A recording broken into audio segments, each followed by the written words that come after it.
Assalamualaikum warahmatullahi wabarakatuh. Nama saya Sinta Nur Atika NIM 089. Saya di sini akan menjawab soal UAS Manajemen Pembiayaan di Bank Syariah. Soal yang pertama tentang apa yang dimaksud dengan pengawasan aktif dan pengawasan pasif dalam pembiayaan bank syariah. Yang dimaksud dengan pengawasan aktif atau disebut dengan monitoring aktif yaitu mengunjungi nasabah secara reguler. Mengunjungi nasabah secara reguler ini kita akan mengerti bahwa bagaimana nasabah tersebut dapat membayar pembiayaan yang sudah dilakukan. Yang kedua yaitu dengan memantau laporan keuangan secara rutin agar tidak terjadinya penyelewengan. Jadi kita harus memantau laporan keuangan secara rutin dan memberikan laporan kunjungan nasabah kepada komite pembiayaan. Dan monitoring pasif atau disebut pengawasan pasif yaitu memonitoring pembayaran kewajiban nasabah kepada bank syariah di setiap akhir tahunnya. Soal yang kedua yaitu tentang downgrading risk. Apa yang dimaksud downgrading risk? Apa dampaknya? Dan bagaimana cara meminimalisir? Yang dimaksud dengan downgrading risk adalah mengantisipasi resiko yang bertujuan untuk mempertahankan atau melindungi nilai dan untuk memenuhi target produksi. Maksudnya ini kita untuk meminimalisir dampak buruk pada suatu organisasi. Dampak yang diberikan dari downgrading risk yaitu menghindari adanya penyelewengan di perusahaan, memastikan ketelitian dari kebenaran data, memajukan efisiensi dari pengelolaan, kebijakan manajemen akan lebih rapi, dan mekanisme prosedur dapat dipatuhi dengan baik.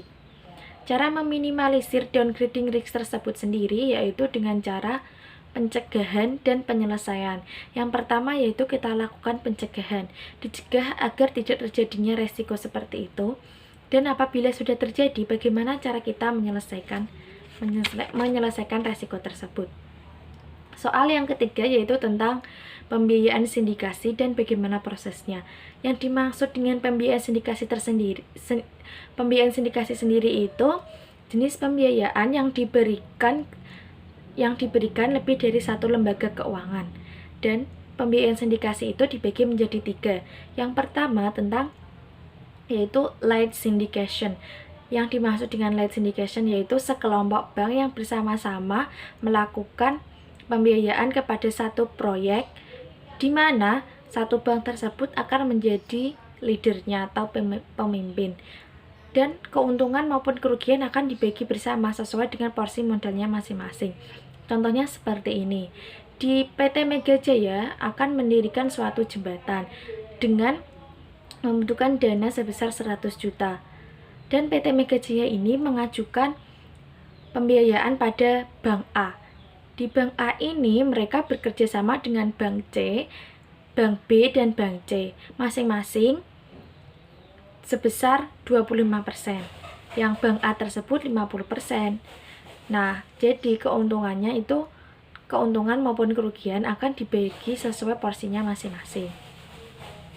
Selanjutnya, pembiayaan sindikasi yang kedua yaitu klub deal maupun klub double bersama. Klub deal yaitu sekelompok bank syariah yang secara bersama-sama membiayai suatu proyek. Tapi antara bank satu dengan yang lain tidak ada hubungan bisnis yang sama. Contohnya seperti ini. Di PT ABS itu akan mendirikan satu perusahaan yang dia membutuhkan banyak modal. Jadi kita membutuhkan banyak modal. Nah, PT ABS ini melakukan pembiayaan di Bank A dan Bank A ini bekerja sama dengan Bank B dan C. Bank A akan memberikan pembiayaan yaitu seperti uang gedung dan Bank B akan memberikan pembiayaan untuk mesin, Bank C akan memberikan pembiayaan untuk saluran air. Contohnya seperti itu.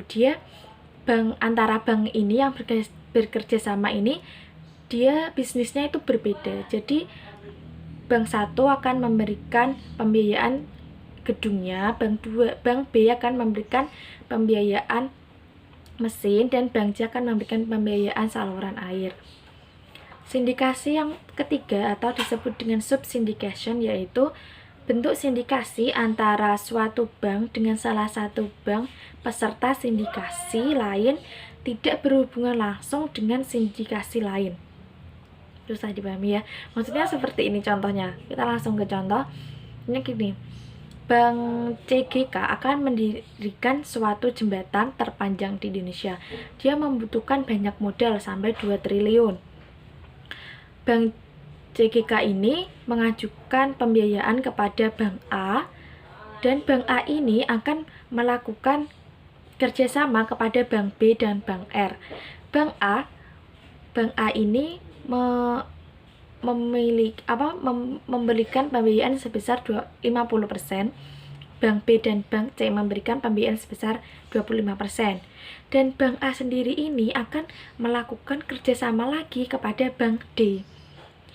Jadi Bank D ini melakukan pembiayaannya berbeda di luar sindikasi yang sedang berlangsung. Sudah? Kita lanjutkan ke soal keempat, yaitu tentang kewenangan Basarnas dalam menyelesaikan sengketa pembiayaan. Nah, Basarnas ini kan kepanjangan dari Badan Arbitrase Syariah Nasional yang memiliki kewenangan yaitu memeriksa dan memutuskan sengketa arbitrase yang dimohonkan. Jadi sebelum Basarnas ini memutuskan suatu sengketa, Basarnas kan harus menerima surat permohonan. Nah, surat permohonan ini bisa dari litigasi maupun non-litigasi. Jadi, setelah surat diterima Basarnas, dia sudah bisa memutuskan maupun memeriksa. Tapi harus sesuai dengan syarat-syarat tertentu ya. Sesuai Basarnas ini kewenangannya sudah diatur dalam Undang-Undang Nomor 33 Tahun 1999. Yang kelima yaitu tentang strategi bank dalam menghadapi pembiayaan online, adanya pembiayaan online, yaitu tentang yang pertama kita harus menciptakan inovasi baru, yang kedua melakukan pendampingan pada pelaku UMKM yang melakukan pembiayaan. Yang ketiga yaitu digitalisasi layanan perbankan. Kita harus mengikuti digitalisasi pelayanan perbankan. Yang keempat yaitu bank syariah tetap memacu pertumbuhan, karena bank syariah kan harus membayar bunga kepada deposan. Jadi tetap melakukan pertumbuhannya. Yang terakhir yaitu melakukan mitigasi resiko dengan cara menstrukturisasi nasabah pembiayaan kepada debitur yang layak menerima pembiayaan tersebut. Sekian dari saya. Apabila kurang jelas dan ada salah kata, mohon maaf. Wassalamualaikum warahmatullahi wabarakatuh.